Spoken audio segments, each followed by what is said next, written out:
So this came in the mail the other day, and I just finished watching it for the first time in a long time. This is TNA Against All Odds 2005, the first event in TNA's history under this moniker.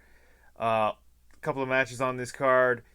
The tag team title match between America's Most Wanted, Chris Harris and James Storm against Lance Hoyt and Kid Cash. The 30-minute Iron Man match between AJ Styles and Christopher Daniels. Full Metal Mayhem. Abyss versus Jeff Hardy. Kevin Nash and Jeff Jarrett for the NWA World Heavyweight Championship. Raven and Dustin Rhodes. Like, this is a stacked card in TNA's early days. I have always been a fan of the early times in TNA. Like, this is during the FSN, right before the Spike deal later in 2005. I don't know whether or not they had a Canadian TV deal at this point, from what I remember. When it comes to TNA, they did air on the French equivalent to TSN, RDS, back in the day, I think.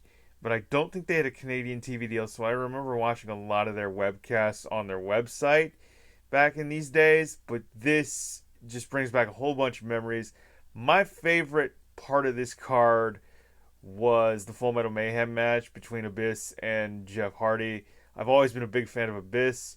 Currently, Chris Parks is a producer in WWE, from what I remember.